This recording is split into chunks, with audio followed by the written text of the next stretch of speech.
Olá para você que está ligado aqui no Traduzindo, esse programa do Sistema Norte de Comunicação. Seja muito bem-vinda, seja muito bem-vindo. É uma satisfação estar aqui com você, levando para você o melhor do conhecimento, o melhor do mundo profissional, das carreiras que tanto nos inspiram. Eu sou o Jonathan Vieira e tenho hoje a honra de poder conduzir esse programa com ela, que é psicóloga, é assessora técnica, enfim, uma profissional de mão cheia, que é a doutora Alice Santos. Alice, seja muito bem-vinda aqui a esse espaço, aos estúdios do Sistema Norte de Comunicação. Eu estou muito feliz de tê-la por aqui. Obrigada, Jonathan. Obrigada pelo convite e obrigada a todos que nos assistem pela audiência. Alice é uma especialista em autismo. Quem nunca já ouviu falar dessa condição, eu acho que a gente pode falar em condição, e que hoje nos parece ser tão comum, seja no âmbito das escolas, no dia a dia, quando nós estamos interagindo com algumas crianças. E ela vem hoje aqui ao Traduzindo justamente para falar um pouco mais, para traduzir um pouco mais desse mundo, não é, dessa situação, não é, que é o autismo, e falar também sobre um pouco do trabalho dela, de como é que vem sendo essa sua carreira na psicologia. E eu já começo aqui, Alice, querendo saber um pouco mais sobre você. Se você puder falar um pouco sobre sua carreira, sua experiência profissional, formação acadêmica, a gente está bem curioso aqui.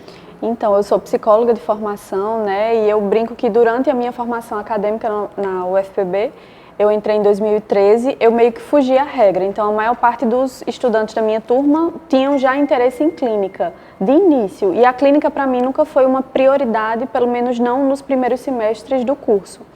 E eu sempre tive certeza que eu queria atuar com política pública. Na época eu não tinha entendimento de como eu podia casar isso com a psicologia. É uma área que eu adoro, inclusive, políticas públicas. Que bom! Né? E aí é uma área distante assim da psicologia na formação, porque a gente tem esse quase que domínio da clínica, então muitos profissionais ou tinham interesse de ir para a clínica ou para a escola. E aí eu fiquei, nossa, mas política pública na psicologia. E concluí a graduação, fiz o trabalho de conclusão de curso nas políticas públicas, né? Estudei as medidas socioeducativas. E aí, quando eu saí da universidade, emendei já na especialização em políticas públicas e comecei a atuar na área. Inicialmente em uma ONG, né? Que hoje é a Organização da Sociedade Civil. E depois na FUNAD, que é onde eu estou aí há 6 anos, operando com política pública. Fala para o pessoal o que é a FUNAD. Todo mundo já ouviu falar da FUNAD, mas explica que tipo de instituição é essa que nós temos aqui no estado da Paraíba. Então, a FUNAD ela é um órgão do governo do estado da Paraíba, né? Oficialmente nós somos ligados à Secretaria da Educação, mas nós também somos habilitados pelo Ministério da Saúde como centro especializado em reabilitação. Então, além de atuar na inclusão social, na educação especial, nós ofertamos diagnóstico e reabilitação nas 4 áreas da deficiência e também no autismo. Então, a FUNAD, aí eu brinco que é um mundo. Quem entra tem um pouquinho de ideia aí da dimensão do nosso atendimento e da proporção daquilo que a gente oferta aos munícipes aqui da Paraíba. Interessante, Alice. Transtorno do espectro autista, TEA, não é? TEA. Isso. O que é isso, né, que a gente chama de autismo, Isso. Mas tenta explicar para a gente assim, de forma rápida, né, resumida, o que é esse transtorno. Então, o TEA está muito em alta, eu costumo dizer assim. Você abre hoje um portal sobre saúde, você lê sobre autismo. Inclusive, quando a gente fala de prioridade a nível de política pública, o autismo está aí encabeçando as listas das agendas, digamos assim, dos entes estaduais, municipais, do ente federativo. Autismo ele é um transtorno do neurodesenvolvimento. Então, ele é uma condição que afeta o indivíduo ali, principalmente na primeira infância. Ele vai se manifestar de modo mais acentuado na primeira infância ou, posteriormente, quando alguma habilidade que é prejudicada no autismo for requerida. Então, o autismo ele é caracterizado por um prejuízo persistente, né, em vários contextos, tanto na comunicação quanto na interação social, e padrões nos comportamentos, nos interesses e nas atividades, padrões esses que vão ser restritos, repetitivos e estereotipados. Então, basicamente, está envolvendo a comunicação e também o desenvolvimento social, essa interação. Exatamente, exato. É importante destacar que deve ser um prejuízo persistente em várias áreas, porque muitas vezes tem gente que diz, nossa, eu sou muito tímida, eu tenho dificuldade de falar em público, acho que eu sou autista. Então, timidez está muito distante do TEA. É importante a gente sempre fazer essa diferenciação. E por que é tão importante atualmente buscar um diagnóstico desse transtorno? Tenta falar para a gente um pouquinho. Então, o diagnóstico é um aspecto importante, mas ainda é uma dificuldade que as famílias têm, principalmente no diagnóstico precoce. Porque muitas vezes as famílias crescem entendendo que aquela criança apresenta aquele comprometimento, mas pela própria dificuldade da família de aceitar aquele quadro, diz, não, quando ele crescer ele vai melhorar, vai chegar na época que ele vai começar a falar espontaneamente. E aí acaba que a gente perde aquele período de ouro da neuroplasticidade, que é quando a criança está muito susceptível a aprender a fazer novas conexões neurais. Então, o diagnóstico precoce é importante para que a gente possa intervir precocemente também. Essa neuroplasticidade é mais ou menos até os 7 anos, algo assim? Isso. Aí ela está ascendendo, ela está em uma curva aí ascendente e uma crescente. Depois, as intervenções, elas continuam tendo efeitos terapêuticos, mas de fato não se comparam aos efeitos quando a intervenção acontece de maneira precoce. Inclusive, a lei que considera as pessoas autistas como pessoas com deficiência para fins de direito, ela vai dizer que um dos direitos da pessoa autista é o diagnóstico, é a intervenção precoce, ainda que sem o diagnóstico. Porque é importante que a criança tenha essa intervenção para entender se aquilo é um prejuízo rápido, digamos assim, pontual no desenvolvimento, ou se aquilo de fato vai se fechar, concluir como um TEA, um quadro de TEA. Interessante, doutora. Hoje se fala muito também dos níveis.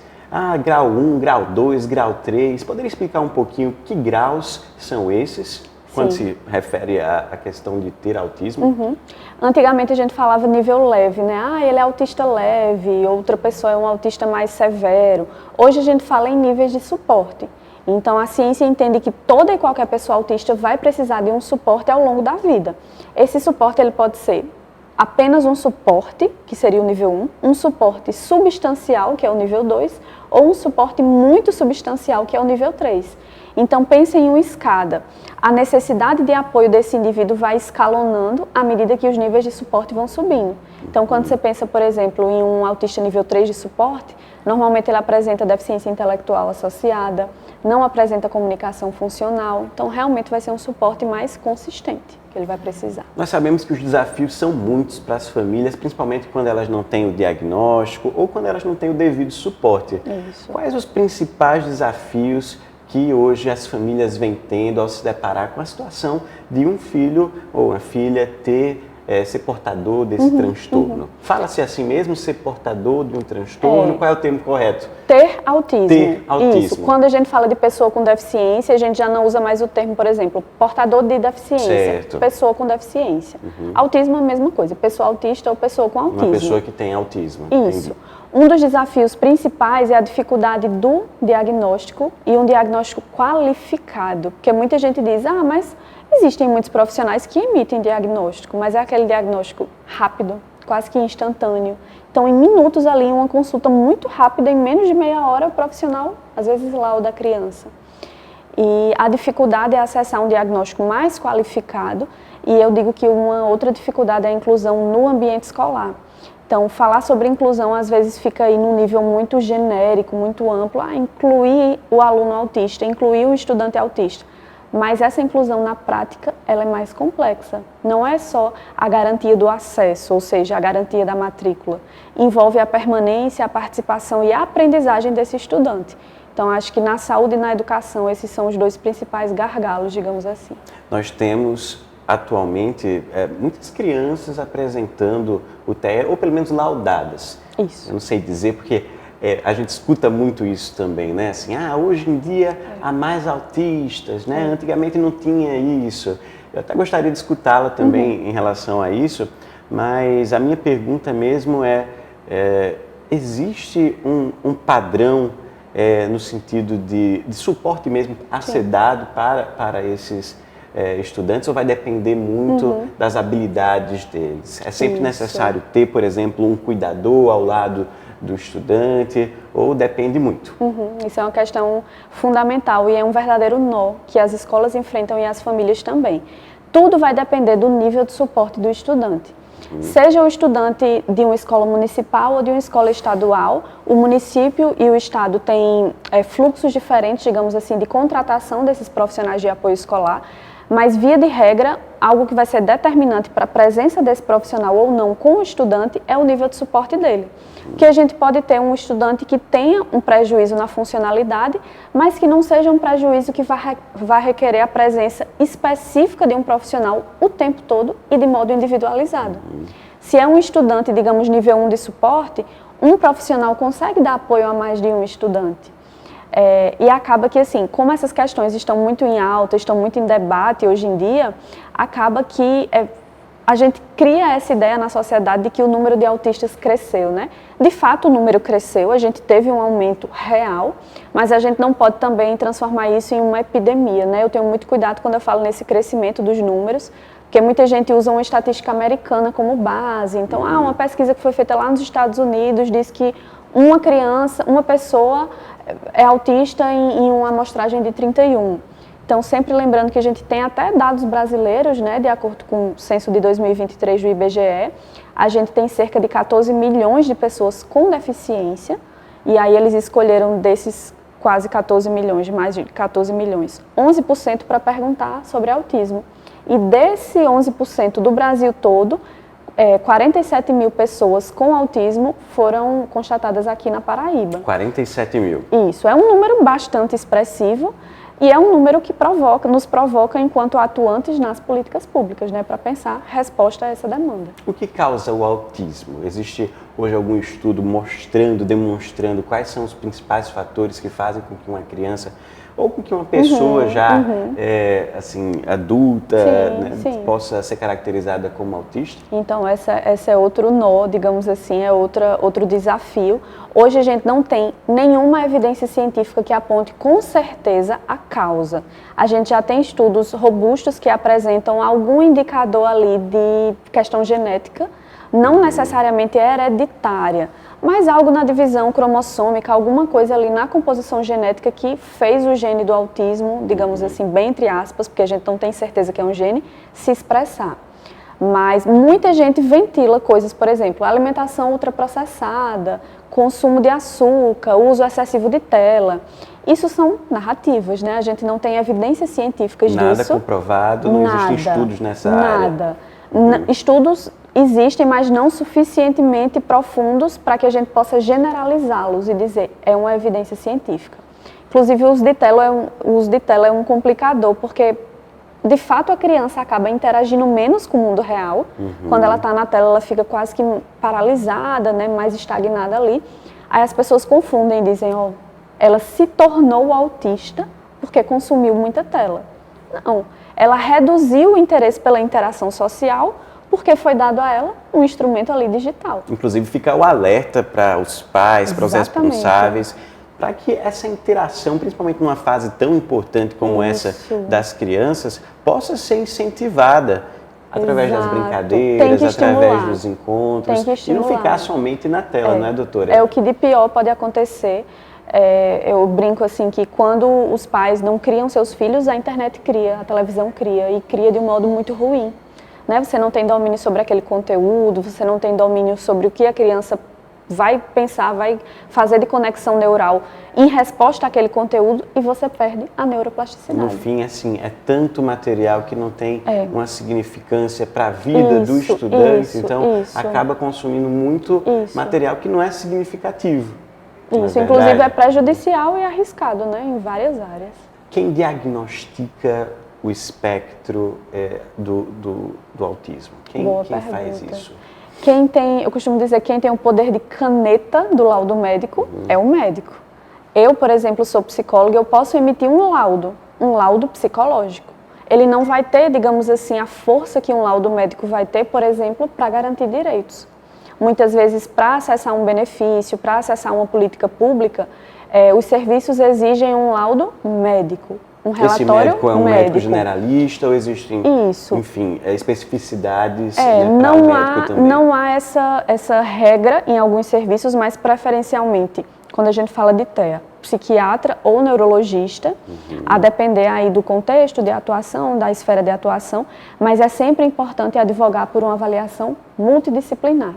O psicólogo vai fazer a avaliação dos quesitos comportamentais, o fonoaudiólogo vai avaliar a comunicação, porque muitas vezes a família pode achar que a criança tem uma questão de comunicação, mas é um problema muitas vezes de articulação para falar, né? O terapeuta ocupacional vai fazer uma avaliação, então sempre uma avaliação multi. Nunca colocar o diagnóstico na mão de um único profissional, mesmo que ele seja médico. Geralmente são vários laudos ou pode ser também um laudo formado por uma equipe muito profissional, informando todos os caráteres, as características Exatamente dessa forma. Cada profissional avalia e emite o seu parecer, digamos assim, preenche a sua ficha de avaliação, de prontuário, enfim, seja o que for, a avaliação clínica, e no final sai um laudo médico, que de fato é assinado pelo médico, mas ele contém todas as avaliações. Então é um documento completo, não é um documento unicamente médico. Eu acredito que essa informação é bem relevante, né, principalmente para as pessoas que querem se aprofundar ainda mais em relação ao assunto. Às vezes tem uma criança, né, assim, um sobrinho, um filho, e quer fazer alguns processos de investigação.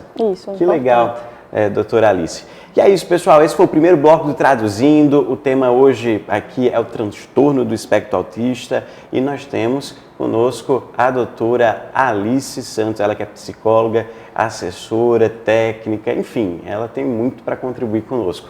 Logo mais, depois dos comerciais, estamos de volta. Até já!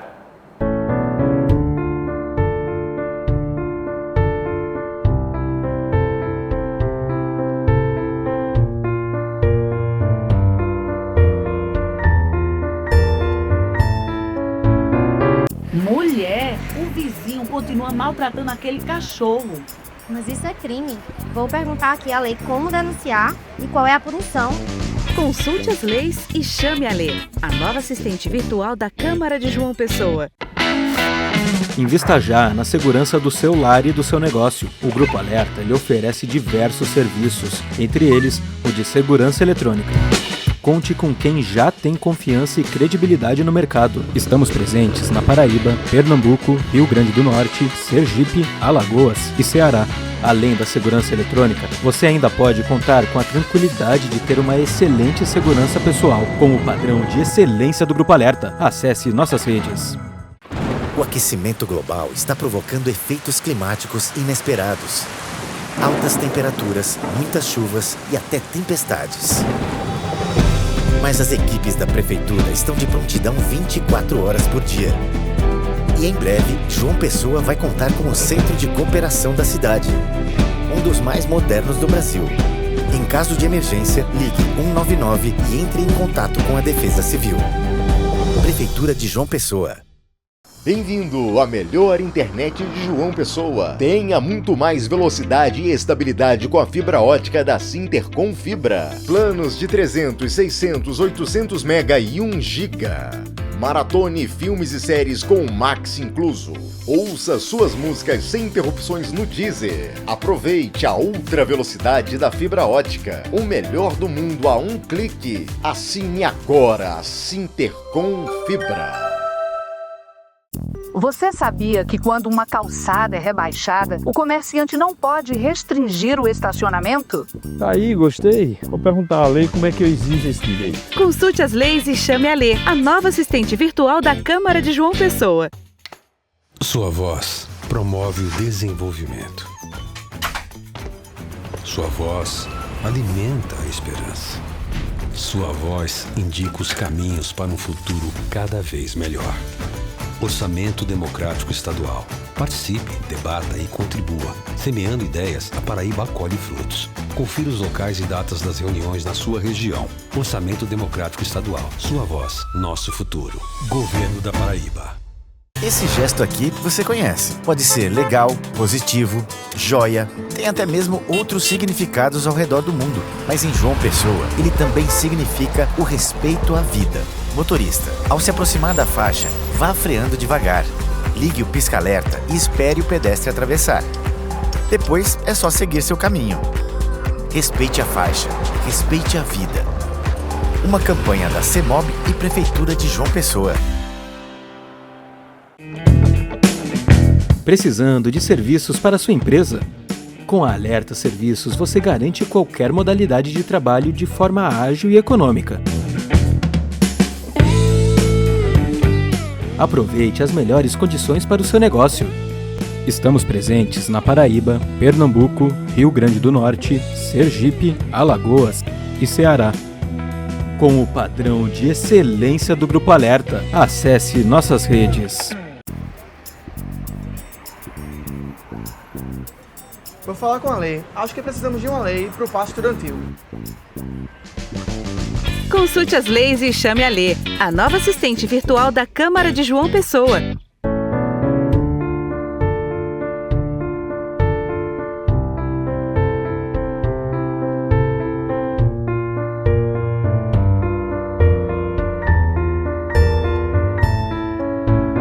Estamos de volta e esse é o segundo bloco do Traduzindo e aqui comigo tenho a psicóloga Alice Santos, ela que vem falando aqui hoje sobre o espectro autista, né, o transtorno do espectro autista, falando muito também sobre as perspectivas de quem quer investigar mais sobre esse ponto, não é, dentro da própria família. Enfim, até para que os direitos de todo mundo sejam garantidos, né, após um laudo. E quais são os direitos, assim, quando nós pensamos, né, de forma generalista, quais são os direitos que uma criança autista deve ter garantidos? Então, a partir de 2012, a gente teve a publicação de uma lei federal, que foi a Lei Berenice Piana, Lei 12.764, e a partir desse momento, em dezembro de 2012, essa lei passou a considerar pessoas com TEA como pessoas com deficiência apenas para fins legais. Então, o que é que isso quer dizer? A partir desse momento, toda pessoa autista passou a gozar dos direitos que já eram garantidos para a pessoa com deficiência. Isso vão desde direitos mais abrangentes. Então, vida digna, proteção, atendimento adequado, seja na escola, na rede de saúde, até aqueles direitos que a gente costuma conhecer mais, por exemplo, vaga de estacionamento ali reservada, atendimento prioritário em qualquer serviço, mediante a identificação ali. Então, todos os direitos que você imaginar que são de PCD, incluindo a aquisição de veículo com isenção de ICMS, de IPI, passaram a ser garantidos também para as pessoas autistas. E isso vale também para a educação, porque a pessoa autista compõe também o público-alvo da educação especial, junto aí com as pessoas com deficiência e as pessoas com altas habilidades e superdotação também. Ah, que interessante, doutora. E hoje no campo dos direitos, ainda falando um pouco sobre eles, o autista em si, ele consegue assim, ter uma aposentadoria, consegue, enfim, ter outros direitos, como por exemplo, a cotas em processos seletivos, da mesma forma mesmo como a pessoa com deficiência, vai depender também daquela questão que a gente estava falando sobre os graus, né, o nível, como é que funciona isso? Os mesmos direitos são garantidos, incluindo vaga em concurso público, né, a questão da previdência, sempre mediante a avaliação funcional. Então, hoje, a nível federal, a gente está engatinhando aí na avaliação biopsicossocial, que futuramente vai ter como instrumento o IFBRM, que é o Instrumento de Funcionalidade Brasileiro Modificado, que vai oferecer uma padronização maior da avaliação das pessoas autistas e com deficiência, especificamente para a Previdência, por exemplo, o INSS, benefício de prestação continuada. Então, os direitos são os mesmos, mas sempre observar a questão da funcionalidade e do impacto, prejuízo que aquele transtorno gera no indivíduo. Hoje os entraves são grandes para a garantia desses direitos, eles vêm sendo respeitados na sua visão, as famílias têm de fazer alguma coisa a partir do momento que eles têm um laudo, o laudo por si só já garante esses direitos todos ou é necessário ainda algum tipo de comprovação por parte das famílias? Então, o laudo médico, ele é o pontapé inicial, assim, o laudo médico, ele sinaliza para a sociedade que aquela pessoa tem um transtorno, tem uma condição ali persistente, e a família começa aí a travar uma batalha em busca da garantia dos direitos. Então, na educação a gente tem muitos desafios, porque muitas vezes as escolas não estão preparadas, como eu falei anteriormente no bloco 1, para essa inclusão na prática, né? Porque a inclusão, em teoria, ela é mais fácil de assimilar.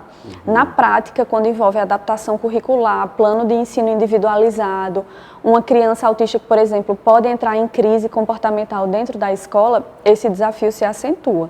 E aí algumas famílias, inclusive, acabam recorrendo para instância administrativa, por exemplo, promotoria da educação, promotoria do cidadão, promotoria da saúde, ou até ajuizando ações para conseguir, por exemplo, atendimento clínico de saúde em uma abordagem que foi prescrita pelo médico. Por isso eu sempre faço esse alerta, né? Tentar obter uma avaliação multidisciplinar, porque isso vai favorecer até a própria família de ter uma visão mais adequada, né? Daquele quadro, enfim, daquele familiar. E tem em mente que a gente tem uma rede, tanto a nível de município quanto a nível de estado, de atendimento às pessoas autistas na saúde. Hoje na FUNAD existe esse atendimento? Como é que funciona, só para a gente compreender um pouco mais? A FUNAD, ela foi o primeiro centro habilitado aqui na Paraíba, pelo Ministério da Saúde, né, o primeiro SER. Existem outros, então a gente tem outros 2 serviços ligados à prefeitura e outros ligados ao estado. Então, para você ter uma ideia, além da FUNAD, nós temos na Paraíba toda outros 12 serviços. Então, tem em Princesa Isabel, em Souza, Araruna, Pombal, várias cidades ofertam esse atendimento. Alguns vão ter um sistema próprio de avaliação, outros vão ser apenas para atendimento terapêutico, mas na FUNAD, para você ter uma ideia, a gente atende hoje mais de 700 autistas. Sem contar... Do estado todo? Isso, a maior parte da região metropolitana, mas a gente ainda é referência prioritária para aquelas cidades que têm vazio assistencial. Então, por exemplo, um munícipe de uma cidade ali que não tem serviço na sua região, a FUNAD é prioritária. Já que, por exemplo, em João Pessoa, o munícipe de João Pessoa consegue acessar, além da FUNAD, os 2 serviços da prefeitura. E aí é um número bem expressivo, sem contar mais de 700 com deficiência intelectual, né, deficiência física, auditiva. Então a FUNAD hoje tem aí um número muito expressivo. E de serviços do estado, Jonathan, a gente atende mais de 2.000 autistas na Paraíba toda. É um número muito expressivo e um serviço assim, essencial, tendo em vista até essa garantia de direitos para essas pessoas que precisam de uma atenção bastante especializada, uma atenção especial. Onde fica a FUNAD? Aqui na cidade de João Pessoa, sabe dizer o endereço? Sim, a FUNAD fica ali no Pedro Gondim, atrás do Hospital de Trauma. Inclusive o estacionamento ali é conectado, né, exatamente atrás do trauma, do ladinho, na esquina, na frente, aliás, da Justiça Federal. Quem precisar de algum tipo de atendimento, algum tipo de orientação, também pode estar indo até lá para saber mais sobre tratamentos e, enfim, e pode acessar, inclusive, o nosso site, funad.pb.gov.br. Hoje o cidadão consegue, por exemplo, solicitar a carteira da pessoa autista e passe livre pelo site, solicitar agendamento de triagem pelo site.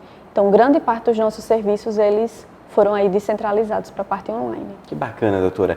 Doutora, você vem da psicologia, enfim, é psicóloga, e como é que a psicologia hoje vem contribuindo com esse apoio, com esse acompanhamento junto às pessoas com o autismo? A maior parte das pessoas vê a psicologia no autismo, na parte clínica, né? Então, psicólogo especializado, psicólogo que atua aí com análise comportamental. E eu sempre gosto de fazer o destaque do papel da psicologia nas políticas públicas, né? A FUNAD, por exemplo, é uma instituição que pensa política pública, opera política pública e vive na prática. A gente tem, inclusive, um termo na psicologia chamado psicologia pública, né, que foi cunhado aí lá na década de 80 por um psicólogo e que traz justamente isso, a interseção da psicologia com as políticas públicas, com a esfera pública, para pensar estratégias, serviços que possam atender a população. Por exemplo, a gente pensa no usuário atendido, mas e a família? Né? A psicologia clínica também auxilia por fortalecer a saúde mental dessas mães. Então, são mães, em sua grande maioria, solitárias. Então, mães que quando recebem o diagnóstico do filho, muitas vezes o marido sai de casa, abandona. E aí as mães, as avós, se você for na FUNAD, Jonathan, você vê a maior parte é de mulheres. Muitas mães, muitas avós, muitas tias, pouquíssimos pais, infelizmente. Então, a gente tem um serviço, inclusive, que atua no fortalecimento da saúde mental dessas mulheres, que é uma esfera que a gente não pode deixar de olhar. Muito interessante. Essas políticas públicas hoje, em nível estadual, além da FUNAD, vêm se potencializando, estão em desenvolvimento. Você é assessora técnica, Isso. então assim, me parece que vem também contribuindo bastante com esse desenvolvimento dessas políticas públicas voltadas às pessoas com o autismo. Como é que hoje está o estado da Paraíba e como você vem atuando de forma específica nessa seara? Então, o estado hoje ele avançou muito. A partir de 2011, a gente teve uma grande virada de chave. 2011 foi a publicação a nível federal do Plano Viver Sem Limites. Então, a gente teve um start aí na rede de pessoa com deficiência e o estado passou aí a investir mais fortemente, a fortalecer esses serviços que hoje estão bem robustos, inclusive no sentido da capacidade instalada. Então, nós atendemos quase 2.000, só no serviço do estado, na verdade, mais de 2.000. E eu, enquanto assessora técnica, eu colaboro justamente na ampliação dessa rede. Então, elaborando projetos técnicos para que municípios ampliem. Então, muitas vezes, um município ali de Sertão diz, olha, eu quero instituir um serviço. Eu tenho profissional, eu tenho até o lugar. Mas eu não sei como elaborar essa estrutura. Como iniciar, o que fazer, quem contratar, imagino Exato. eu. É uma série de fatores toda vez que a gente inicia um investimento nesse sentido. E aí a FUNAD oferece apoio técnico, né? Chega junto do município, elabora o projeto técnico, porque é de interesse da instituição também, enquanto fundação estadual, pública, do governo do estado, que esse serviço funcione e garanta o atendimento daquele munícipe que está lá na cidade, que muitas vezes acorda cedo, vem para a FUNAD para ter um atendimento. Então, para a gente, assim, é de grande alegria quando as prefeituras começam a instalar aí seus serviços. Que fica a dica para os governantes. Isso. Né? Quem quiser apoio da FUNAD, uma assessoria técnica, justamente para poder desenvolver de forma mais eficaz, muito serviço para atendimento das crianças, dos adolescentes, das pessoas com autismo, a FUNAD está aí disponível, né, Com certeza. E a gente tem iniciativas que nós apoiamos e que deram certo. O município de Santa Helena, eu sempre gosto de citar, porque é um município muito pequenininho, muito distante, quase 9 horas de distância daqui. A gente visitou, apoiou tecnicamente, muito, é o último município da Paraíba, na divisa. E hoje eles têm um serviço para atender autista na região. Então, ganha a população, ganha o usuário autista e ganha a rede de atendimento como um todo. Afinal, quando existe toda essa assistência, essa equipe muito profissional, muitos direitos dos estudantes, né, principalmente no âmbito escolar, começam a ser desenvolvidos da maneira que é necessária. A aprendizagem aumenta, eles se sentem melhor no âmbito da escola, enfim, a inclusão, né, o processo de inclusão precisa desse apoio. Isso, e para acontecer de forma prática, real, né? Sair um pouco dessa teoria, na verdade, sair totalmente da teoria e ir totalmente para a prática. E a escola, ao meu ver, é um dos grandes pontos de início até de uma vida de superações que esses estudantes com autismo precisam ter, né? Com certeza. E eu convoco aí também, provoco as instituições de ensino superior, Jonathan, porque muitas vezes a gente pensa ali no ensino básico, Fundamental 1, educação infantil, ensino médio, e quando esse estudante é autista, e quando esse estudante com deficiência ingressar no ensino superior? A gente tem, inclusive, dados do censo escolar que comprovam que há uma evasão. Então, pouquíssimos estudantes com deficiência e TEA conseguem chegar ao ensino superior. E muitas vezes, quando chegam, a gente escuta muito isso. A instituição de ensino superior, muitas vezes, procura a FUNAD e diz, o que é que a gente faz? A gente aprova ou não? A gente certifica ele ou não? E aí não é função da FUNAD dizer o que a instituição de ensino superior deve fazer.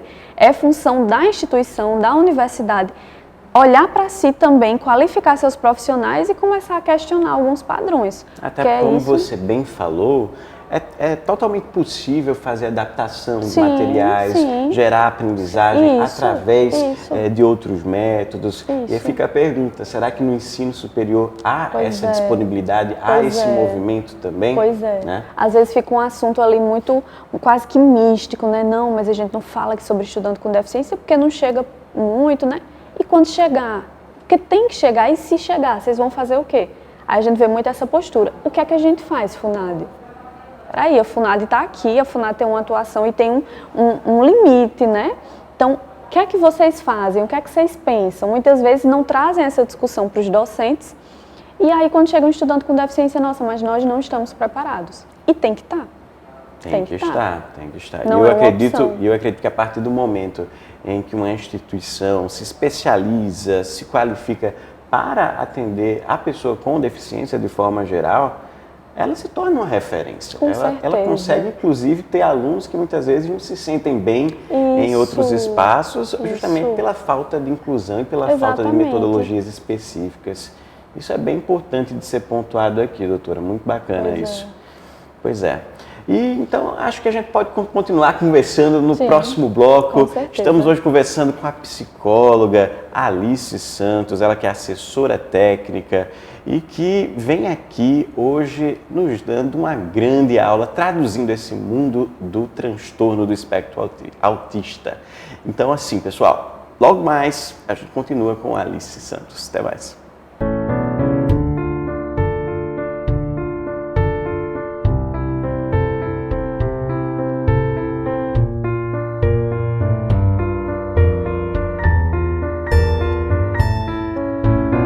Para garantir a segurança no percurso de qualquer transporte de valor, conte com o Grupo Alerta.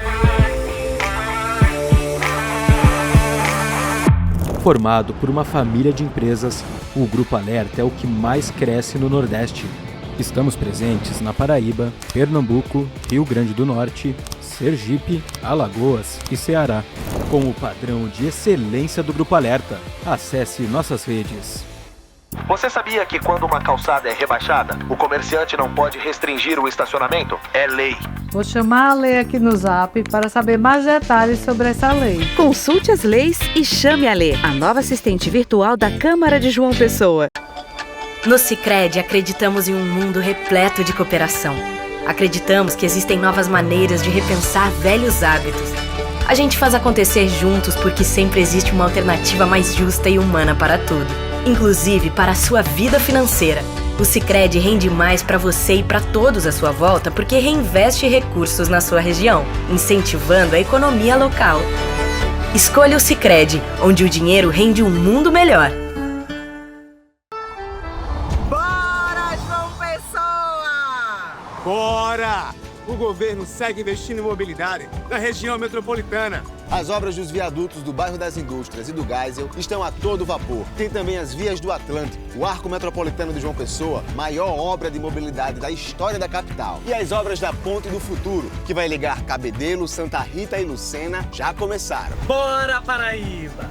Aqui tem desenvolvimento! Governo da Paraíba. Está chegando a hora. São Bento e região se prepara para receber um novo marco na educação superior. Em dezembro deste ano, será inaugurada a nova sede da FACSU, Faculdade Sucesso.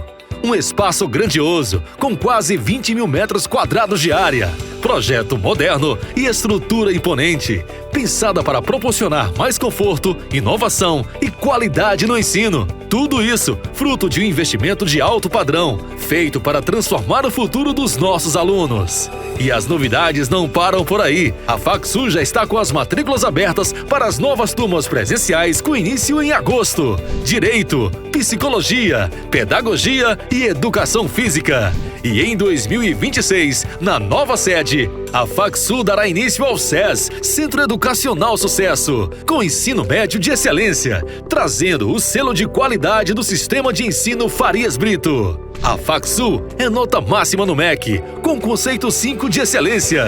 Informações e matrículas 839-98870994. FACSU, seu sucesso começa por essa escolha.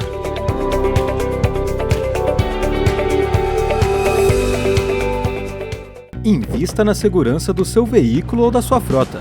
O rastreador veicular da AlertaSat garante controle do seu veículo. Conte com nossos serviços de rastreamento veicular e de frota, além de câmeras de monitoramento para veículos de grande porte. Estamos presentes na Paraíba, Pernambuco, Rio Grande do Norte, Sergipe, Alagoas e Ceará. Com a AlertaSat, o seu veículo está completamente monitorado, com o padrão de excelência do Grupo Alerta. Acesse nossas redes. João Pessoa tá com tudo. Tá investindo em educação. Tá com o novo Ninho do Saber no Funcionários 3 e chegou a 101 o número de creches. Tá com 49 unidades escolares em novo padrão. 6 mil alunos com deficiência acompanhados por cuidadores. Tablets e Chromebooks com internet nas escolas. E agora tá também com a Poupança Futuro. Tá com tudo, hein? Prefeitura de João Pessoa, cidade em crescimento. Vem aí, Benito de Paula, com o show Do Jeito que a Vida Quer. A voz inconfundível de um dos maiores artistas do Brasil está chegando a João Pessoa. Benito de Paula, com a participação de Bruno Veloso. 17 de agosto, às 19 horas, no Teatro Pedra do Reino. Ingressos à venda no site da Ingresso Digital e nas óticas Rocha Prime. O sol é show, a paisagem é massa e correr aqui é arretado. 5ª Maratona Internacional de João Pessoa, a prova mais arretada do Brasil. Uma celebração aos 440 anos da capital. Dias 2 e 3 de agosto, percursos de 5, 10, 21 e 42 quilômetros com largada no Centro de Convenções. Inscrições em maratonainternacionaldejoaopessoa.com. Participe! Realização Prefeitura de João Pessoa.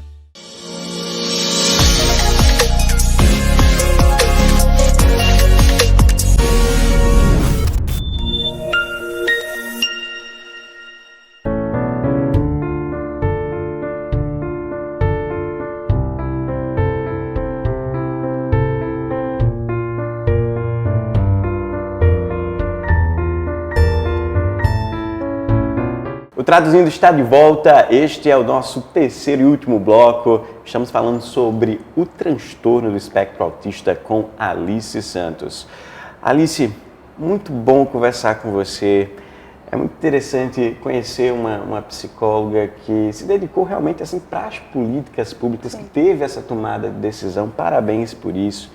E eu gostaria muito agora assim, de começar compreendendo como é que foi esse seu início dessa jornada nesse mundo que precisa de tanta atenção, que necessita de tanta sensibilidade, como o mundo do autismo. Então, o TEA surgiu para mim como uma novidade, assim, eu queria atuar com política pública, mas eu não sabia que eu ia cair, digamos assim, nesse tema de modo tão profundo. Então, eu iniciei minha caminhada na FUNAD em outras áreas, eu inclusive iniciei como reabilitadora, né? Eu atendi ali crianças com deficiência intelectual e síndrome de Down.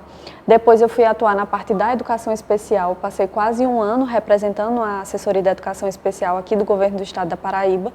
E aí recebi esse presente, digamos assim, na assessoria técnica. E o TEA já era um assunto que estava se chegando pertinho de mim, porque antes de ir para a assessoria técnica, eu coordenei o setor que atende pessoa autista na FUNAD. Então, como eu já tinha trazido a experiência do atendimento direto na reabilitação e fui gestora do setor, então eu casei as duas coisas e depois de um ano na gestão, eu fui convidada para essa assessoria técnica. Então, foi um presente, assim, foi uma surpresa, mas foi um presente. E hoje o TEA, assim, é o meu dia a dia. Muito embora eu não atenda clinicamente de modo especializado crianças autistas, mas é minha paixão, assim, técnica, teórica, e é o que eu vivo no dia a dia. O que é ser um assessor técnico? Eu acredito aqui que isso também é bem importante de a gente pontuar. Pergunta.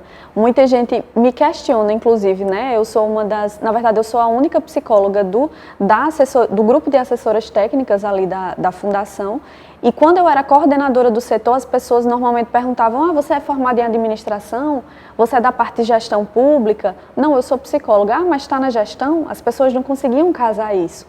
Então, ser assessor técnico é literalmente munir tecnicamente a pessoa, o coordenador, o presidente, o chefe, no caso da FUNAD é a presidente, né? Eu sou assessora técnica dela, muni-la tecnicamente, teoricamente, dessas vicissitudes, dessas complexidades que o TEA traz. Então, eu brinco que assim, eu tenho que estar atenta o tempo todo, né? É muita informação. Então, por exemplo, um determinado dia, em uma determinada hora, uma cidade ou um estado ali lança algum projeto de lei polêmico. E aí eu rapidamente leio esse projeto de lei, entendo as complexidades que ele vai trazer, trago isso para ela. Muitas vezes esse projeto de lei acaba vindo aqui para a Assembleia, então quando chega a gente já está meio que preparado. A fazer também com que a minha presidente esteja acompanhando as evoluções técnicas do autismo na parte das abordagens. Então, hoje a gente tem inúmeras abordagens na psicologia para atendimento de autista. Então, cada uma tem um desafio específico. Quando você puxa ali uma linha no autismo, eu brinco que muita coisa vem, muito debate, muita discussão vem junto. Então, ser assessor técnico tem que estar atento, tem que ter uma boa comunicação. Eu participo muito de qualificação, então ministro muitos cursos, muitas qualificações para equipes diferentes. Então eu tenho que adaptar minha linguagem, meu conteúdo, às vezes, para uma equipe de educação, para uma equipe de saúde, para uma equipe multi. Ano passado eu fiz uma qualificação para a Justiça Federal, então assim, outra esfera. Esse ano teve uma para a Procuradoria-Geral no Distrito Federal, outra esfera. Então, isso é bem interessante, porque no fim das contas essas outras instituições tão importantes em nossa sociedade também precisam se qualificar, se capacitar a respeito desse assunto, né, do autismo de forma geral. Eu fico muito feliz de ser instrumento dessa qualificação. Aqui no estado, por exemplo, a gente já teve qualificação para o Ministério Público do Trabalho, e eu guardei uma frase que eu vi uma vez de um juiz federal que estava conduzindo essa mesa redonda, onde teve essa qualificação, e ele disse: Alice, é o seguinte, o autismo ele não vai ser obrigatoriamente o tema de estudo de todo juiz, mas se eu quero ter uma decisão mais ou menos ali adequada, parcimoniosa, eu tenho que buscar conhecimento. E aí eu disse, é isso, né? É isso. Eu muitas vezes sou instrumento para transmitir, para construir conhecimento de uma equipe que está ali sedenta. E é um assunto que está posto na nossa sociedade. Isso, então, assim, exatamente. Quem trabalha com a sociedade necessita, sim, ter esse conhecimento mais amplificado, buscar informação para saber realmente o que é. Quantas perguntas você não já respondeu aqui? Você, com certeza, já tirou bastantes dúvidas de várias pessoas que muitas vezes até têm um convívio, né, com pessoas com autismo, mas que não entendem esses pormenores mesmo, né, da essência mesmo da vida de uma pessoa com autismo. E a vida da pessoa com autismo, doutora, hoje aqui no estado da Paraíba, pensando agora nos municípios, ela diverge bastante em termos de direitos, em termos de oportunidades, ou hoje o nosso estado ele está ali de uma forma mais equânime em termos de serviços voltados para os autistas? Então, há um tempo atrás, a gente tinha mais vazios assistenciais, né? Hoje, eu costumo dizer que a Paraíba está bem servida quanto à rede de atendimento, considerando que a gente está em processo de implantação de alguns serviços. Então, por exemplo, em breve o governo do estado vai inaugurar um serviço em Mamanguape, que é uma região que precisa muito, tem muita demanda e não tinha um serviço. Então, vinha para João Pessoa. Esperança vai ganhar um serviço. Há 2 anos atrás, Pombal ganhou um serviço. Então, acho que um grande avanço nosso enquanto instituição que pensa e opera política pública e até do próprio ente estadual foi cobrir esses vazios assistenciais e fortalecer essa rede. Devem ter mapeado inicialmente essas demandas para depois saber onde investir. Isso. A gente teve em 2021 o lançamento do Cadastro Estadual de Pessoa com Deficiência aqui no estado. Então fomos um dos principais estados no Brasil a fazer esse cadastro. Muito antes, inclusive, do IBGE lançar os dados do censo e de incluir o autismo no censo, já que foi em 2023. Em 2021, a gente já lançava esse cadastro a nível do estado. Passamos mais de um ano, bem mais que um ano, reunindo esses dados de quase todos os municípios da Paraíba e vamos fazer o lançamento. O governo do estado vai lançar ainda esse ano um boletim eletrônico e uma revista institucional com esse retrato da pessoa com deficiência de autismo, com transtorno do espectro autista aqui na Paraíba. Então, com certeza funciona como um farol, digamos aí, para os próprios investimentos, né, em política pública e em serviços. Muito bacana, muito legal. Hoje, aqui no estado da Paraíba, se as pessoas precisarem desse apoio de forma concreta, no meu município não tem um atendimento especializado, eu suspeito que a minha criança ela tem, né, autismo, o que é que eu tenho que fazer? Eu tenho que vir para João Pessoa para procurar a FUNAD, eu começo buscando um médico especialista na minha região, eu adoraria entender mais sobre esse passo a passo mesmo, né? Ou se, por exemplo, os pais que estão aí com suspeitas, às vezes a escola também já avisa, né? O que fazer, assim, de forma prática, doutora? Então, se você que está assistindo a gente aí em casa, observa que seu filho tem algum atraso nos marcos do desenvolvimento. Então, por exemplo, não falou quando era para iniciar a fala, não sustenta o tronco, não corresponde ao olhar quando ele é chamado, ou é aquela criança que tem o que a gente chama de choro imotivado. Então, uma criança que chora muito, chora o tempo todo, é muito pequenininha e não tem motivo para aquele choro. Então, primeiro passo, a família, normalmente é a mãe, né, tem que levar para a unidade de saúde da família, a UBS, o famoso postinho do bairro. Então, leva para uma avaliação com a equipe da unidade básica de saúde. A equipe vai fazer uma análise, inclusive tem as consultas de puericultura. Se identificar de fato que existe um atraso, você, mãe, eu convido você para pegar a caderneta de vacinação do seu filho e ver ali nas últimas páginas, se eu não me engano, vai ter um checklist sobre esses marcos do desenvolvimento. Então a mãe vai conseguir ali entender se há um atraso, o profissional preenche algum tipo de escala que ele tenha para avaliar esse desenvolvimento. Eita, realmente tem atraso significativo. Ele vai encaminhar para a rede especializada, que é onde estão os SER, ou seja, a FUNAD, que é um deles. Se for uma região que tenha um serviço que não seja a FUNAD, você vai buscar esse serviço. No caso de munícipes aqui de João Pessoa ou de cidades que têm vazio assistencial, entra no site da FUNAD. A gente tem 2 formulários padronizados. Um é a escola que vai preencher. A gente considera muito o que a escola diz por entender que essa criança está em idade escolar, ela está quase todo dia aí na escola. E né? há vários profissionais também que já lidam com os conhecem transtornos, a criança, as deficiências, né, de forma geral. Se for em idade escolar, leva esse formulário, a escola preenche. E outro, qualquer profissional de saúde do SUS vai preencher, não precisa ser médico. Então, por exemplo, lembra do postinho? A profissional ali do SUS, na unidade básica de saúde, pode preencher. Com esses 2 formulários em mãos, no primeiro dia útil do mês, a mãe vai entrar no site da FUNAD e vai agendar a triagem. Muitas mães dizem, né, as vagas encerram muito rápido, entendendo que o nosso serviço ele tem uma capacidade instalada. Né? A gente calcula essas vagas de acordo com a capacidade dos profissionais e se a família for de outra cidade, ali mesmo ela já vai ser redirecionada, vai ser orientada, aliás, sobre o serviço que ela tem na cidade dela. Por exemplo, Princesa Isabel. A mãe não tem que se deslocar para João Pessoa para vir para a FUNAD, ela tem um SER lá em Princesa Isabel. Araruna também. Araruna, Piancó, Guarabira, muitos serviços. E aí tá, mas eu consegui na FUNAD, fiz o agendamento.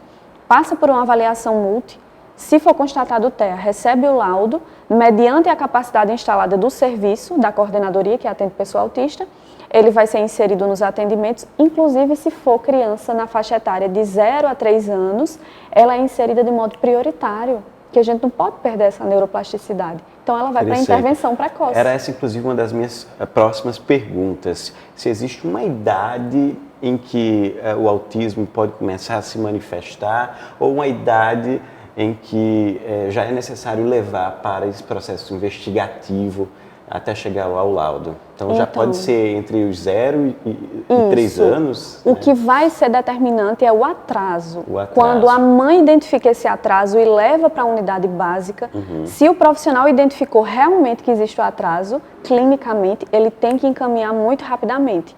Por exemplo, se chega hoje uma criança na FUNAD com 1 ano e meio, às vezes é um autista muito clássico, apresenta de fato uns sinais ali, 2 anos, 2 anos e meio. Se ele tem esses sinais, ele vai direto para a intervenção precoce. Ele não vai entrar num processo para ser avaliado, 1, 2, ele vai logo para a intervenção. Enquanto a intervenção acontece, 6 meses depois, os profissionais da intervenção emitem um laudo e ele vai ser avaliado até que quando ele tiver 7 anos, esse laudo ele é fechado, seja para TEA, seja para deficiência, ou seja a equipe dizendo, olha aqui, o atraso no desenvolvimento foi superado. Pode nem fechar um TEA. Então, o principal é não perder o tempo da intervenção precoce. Que interessante. Como é que a senhora espera que você... Corta.